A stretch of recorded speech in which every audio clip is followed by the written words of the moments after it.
올해 1분기 경제 성장률이 30개월 만에 가장 낮은 수준으로 떨어졌습니다. 1분기 실질 국내 총생산 GDP는 지난해보다 2.8% 성장하는 데 그쳤습니다. 2035년 우리 사회는 늦은 혼인과 가족 개체로 1인 가구가 늘어나고 고령화도 빠르게 진행돼 노인 가구주가 크게 늘어날 것으로 전망됩니다. 미국의 광우병 젖소 논란과 관련한 파문이 커지고 있습니다. 정부가 지난 2008년 미국의 광우병이 발병하면 미국 쇠고기를 수입하지 않겠다고 밝혔기 때문입니다. 파이시티 인허가 청탁과 함께 거액을 받은 혐의로 검찰에 소환된 최시중 전 방통위원장에 대해 검찰이 이르면 오늘 중으로 사전 구속영장을 청구할 예정입니다. 안녕하십니까. OBS 경제플러스입니다. 첫 소식입니다. 올해 1분기 경제 성장률이 2년 반 만에 최저 수준으로 떨어졌습니다. 하지만 전분기보다는 0.9% 성장해 경기가 다소 회복되는 모습을 보였습니다. 이상희 기자입니다. 올해 1분기 경제 성장률이 30개월 만에 가장 낮은 수준을 기록했습니다. 한국은행은 1분기 실질 국내 총생산 GDP가 1년 전보다 2.8% 성장했다고 밝혔습니다. 이는 지난해 4분기 기록한 3.3%보다 더 떨어진 것으로 2009년 3분기 1% 이후 2년 반 만의 최저치입니다. 다만 전분기와 비교하면 0.9% 성장해 지난해 4분기 0.3%에 비해 경기가 부진해서 다소 회복되는 모습을 보였습니다. 전분기 대비 성장률은 지난해 1분기 1.3%를 기록한 이후 2분기와 3분기 0.8%, 4분기 0.3%를 기록했습니다. 지출 측면을 보면 건설 투자는 0.7% 감소했지만 민간과 정부, 설비 투자는 각각 1%, 3.1%, 10.8% 증가했습니다. 수출도 자동차와 석유화학 제품 등이 늘면서 지난해 같은 기간보다 5% 증가했습니다. 한국은행은 1분기 경제 성장률이 둔화세를 벗어났다고 평가했습니다. 한국은행이 전망한 올해 경제 성장률 3.5% 달성은 유효하며 하반기에 경제 상황이 좋아질 것이라는 상저하고 추세대로 움직이고 있다고 설명했습니다.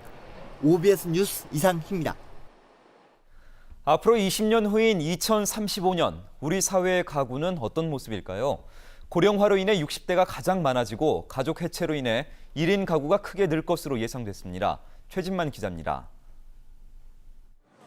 통계청이 발표한 장래 가구 추계 자료를 보면 우리나라 전체 가구 수는 2010년 1,735만 9천 가구에서 2035년 2,226만 1천 가구로 증가할 것으로 예상됐습니다.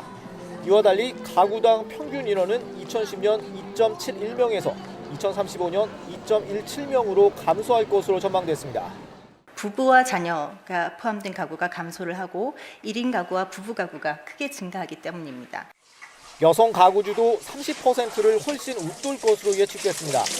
2010년 전체 가구 수 중 여성 가구주가 차지하는 비율은 27.7%, 2035년에는 35.1%로 크게 늘어날 것으로 전망됐습니다. 가구주의 연령 변화도 많을 것으로 보입니다. 2010년 40대가 25.6%로 가장 많았으나 2035년에는 60대가 22.5%로 최다를 차지할 것으로 예상됐습니다. 혼인을 미루거나 기대 수명 증가 등으로 가구주 연령층이 점차 고령화될 것으로 보이기 때문입니다. 가구 유형은 2010년 부부와 자녀 가구가 전체 가구의 37%로 가장 많았고 그 다음으로 1인 가구, 부부 가구 등 순이었지만 2035년에는 1인 가구, 부부 가구, 부부와 자녀 가구 순으로 변화할 것으로 전망됩니다.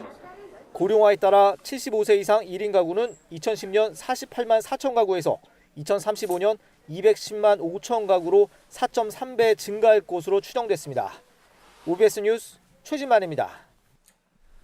국토해양부는 오는 5월에서 7월 사이에 입주할 전국 아파트는 4만 6천여 가구로 집계됐다고 밝혔습니다.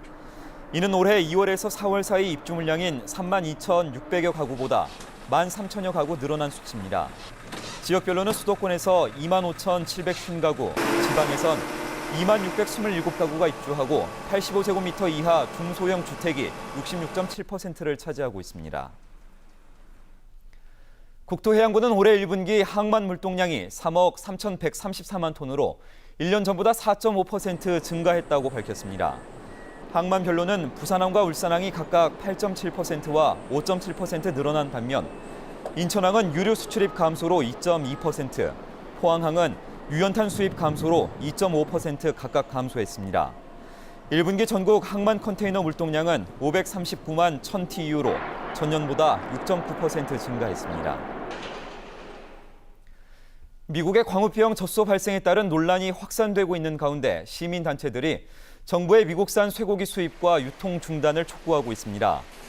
광우병 위험 감시 국민행동과 광우병 국민대책회의 등은 오늘 기자회견을 갖고 수입 중단 조치와 수입 위생 조건 재협상을 요구했습니다.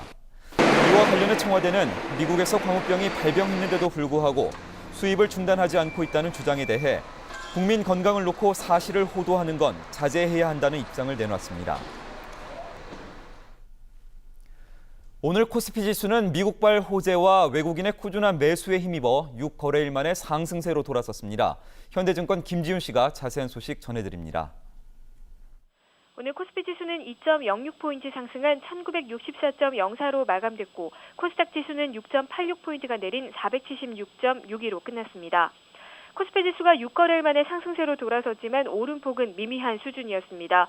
버냉키 의장의 경기 부양책 발언이 전해지며 뉴욕 증시가 급등했고 코스피 지수도 상승 출발했습니다.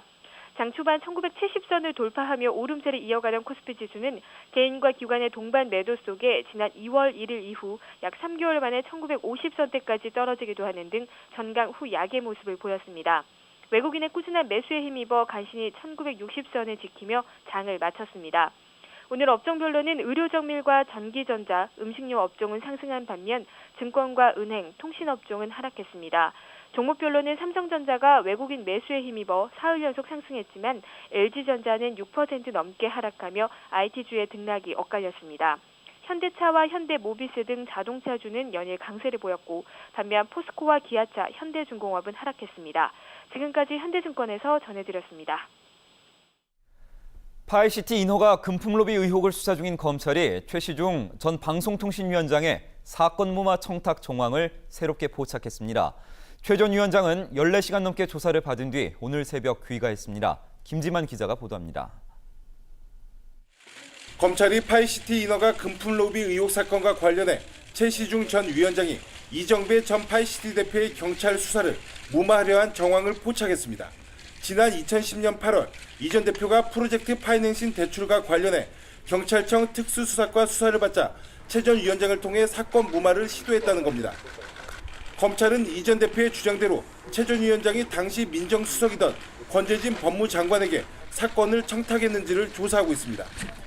특히 권 장관이 청탁을 받고 수사기관에 직접 영향력을 행사했다면 이번 사건은 전혀 예기치 않은 방향으로 흐를 수 있습니다. 앞서 검찰은 파이시티 측으로부터 인허가 로비 명목으로 5억여 원을 받은 혐의로 최 전 위원장을 소환 조사했습니다. 최 전 위원장은 브로커 이모 씨로부터 돈은 받았지만 대가성은 부인한 것으로 알려졌습니다. 저로 하여 많은 심려를 끼치는 데서 송구스럽고 죄스럽고 한없이 송구하다는 말씀을 거듭거듭. 검찰은 이르면 오늘 중 최 전 위원장에 대한 사전 구속영장 청구를 검토하고 있으며 조사 결과를 바탕으로 박영준 전 차관의 조사 시기와 방법을 결정할 방침입니다. OBS 뉴스 김지만입니다. 포항 남부경찰서는 재수 성추행 의혹으로 새누리당을 탈당한 김영태 19대 국회의원 총선 당선자에 대해 사전 선거운동 혐의로 구속영장을 신청했습니다. 김 당선자는 서울 여의도에 선진사회 언론포럼이라는 불법 사무실을 개설한 뒤 여론조사를 가장한 선거운동을 한 혐의를 받고 있습니다. 포항시 남구 선거관리위원회는 지난달 14일 김 당선자를 포항 남부경찰서에 수사 의뢰했습니다. 경기도 선거관리위원회가 경기도청에 김문수 박근혜 이미지 비교 홍보 문건을 둘러싼 관권 선거 개입 의혹에 대해 진상조사에 나섰습니다. 도 선관위는 경기도가 지난 24일 실국장 회의 자료 뒷면에 인쇄된 김문수 경기도지사와 새누리당 박근혜 위원장의 이미지를 비교 분석한 문건에 경기도 관계자들을 상대로 작성 배경 등을 조사하고 있습니다. 이에 대해 김용삼 경기도 대변인은 지난해 홍보기획서로부터 제안받은 문건이 이면지로 활용되면서 벌어진 일이라고 설명했습니다. 국제수로기구 IHO는 어제 총회에서 동해 표기 문제를 놓고 토의를 벌였지만 결론을 내지 못해 오늘 다시 논의하기로 했습니다. 일본 측은 1953년 발간된 국제표준해도집 3판을 토대로 부분적인 개정안을 낼 것을 제안했고 한국 대표단은 일본해를 그대로 인정한 채 새로운 개정판을 내자는 것은 수용할 수 없다고 맞섰습니다. 결국 회원국 표결을 거쳐 일본의 제안은 부결된 가운데 IHO는 오늘 회의에서 다른 대안들을 중심으로 논의를 이어갑니다. 일본 뇌염주의보가 발령됐습니다. 질병관리본부는 어제 부산 경남 지역에서 올해 처음으로 일본 뇌염을 옮기는 모기가 발견됨에 따라 전국에 일본 뇌염주의보를 발령했습니다. 이에 따라 만 12세 이하 아동은 일본 뇌염 예방 접종을 하고 특히 부산 경남 지역에서는 모기에 물리지 않도록 주의할 것을 당부했습니다.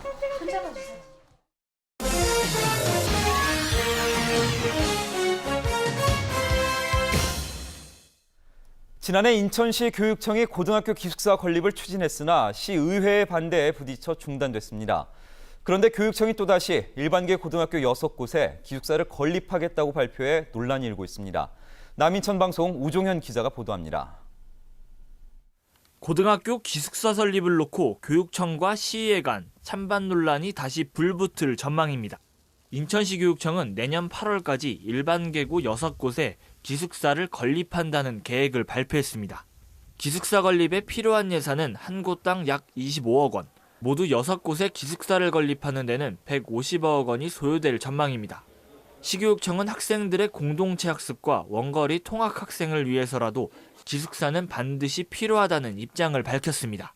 하지만 시교육청의 기숙사 설립 문제는 지난해 말 열린 2012년 예산심사에서 찬반 논란 끝에 전액 삭감됐습니다. 소수의 학생을 위해 막대한 혈세를 쏟아붓는 것이 합당한 것인가라는 반대 의견에 부딪혔기 때문입니다. 시의회에 이 같은 결정이 나온 지 얼마 지나지 않아 시교육청이 관련 예산안을 다시 올릴 조짐을 보이자 인천시에서는 강력하게 비판하고 나섰습니다. 인천시의 노영경 의원은 장거리 학생을 위해 기숙사를 설립하는 것은 핑계라고 지적했습니다. 노 의원은 기숙사 신축이 1% 학생들을 위한 것이라며 교육청이 제출한 전국 사례에서도 성적순으로 학생을 선발했다고 꼬집었습니다. 인천시 교육청은 오히려 좀 거꾸로 가고 있다. 오히려 기숙사를 줘놓고 정말 입사 시간 소위 말하면 그 명문대를 향한 기숙형 공교육을 기숙형 학원화 시키려고 하는 그러한 정말 공교육적 마인드가 아니라 정말 있어서는 안 되는 그런 1% 학생들을 위한 교육청의 무리한 기숙사 건립 요구. 인천시의 열악한 재정을 극복하기 위해서는 시교육청과 시의회가 머리를 맞대고 노력해야 할 것으로 보입니다. NIB 뉴스 우중인입니다. 끝으로 날씨입니다. 내일은 전국이 대체로 맑겠으나 중북부 지방은 낮에 가끔 구름이 많겠습니다. 아침 기온은 서울 7도, 인천 9도 등 전국이 2도에서 11도, 낮 기온은 18도에서 25도가 되겠습니다. 물결은 전해상에서 0.5에서 2.5m로 일겠으나 서해 중부 먼 바다는 오후에 2에서 3m로 점차 높아지겠습니다. 어르신들이 참 많이들 들어두신 라이나 OK 실버보험 직접 보시고 여러분들 전화로 확인해 보세요. 내가 나이가 70이 넘는데 진짜 가입시켜주는 거 맞아요? 네, 아버님. 50세에서 80세라면 문제없이 가입되세요. 내가 몸이 안 좋아서 병원에 다닌 적도 있는데 그래도 정말 문제없이 가입할 수 있나요? 네, 어머님. 괜찮으세요. 건강에 상관없이 가입되세요. 걱정 없이 전화하셔도 되겠죠? 50세에서 80세라면 건강에 상관없이 가입되는 건 물론이고 가입 2년 후 사망 시 장례비나 필요한 곳에 요긴하게 쓰실 수 있도록 사망보험금을 일시금으로 드립니다. 나도 처음엔 긴가민가 했는데 전화를 해보니까 70이 넘은 나도 진짜 가입시켜주더라고. 이 보험 증서를 보면 마음이 든든해. 마지막 가는 길에도 자식에게 부담 주기 싫으시죠? 그래서 이 보험 준비해 두시고 많이들 든든해 하십니다. 근데 매달 얼마씩 내고 얼마나 받는 건지 궁금하시다고요? 전화만 하시면 자세하게 알려드립니다. 지금 전화해서 알아보세요. 1577-8049 1577-8049 취초계약 7년 만기 이후 5년마다 갱신을 통해 최대 86세까지 보장되며 갱신 시 보험료가 인상될 수 있습니다. 고의적 사고 및 2년 이내 자살 제외. 이상으로 OBS 경제 플러스를 마칩니다. 시청해주신 여러분 고맙습니다.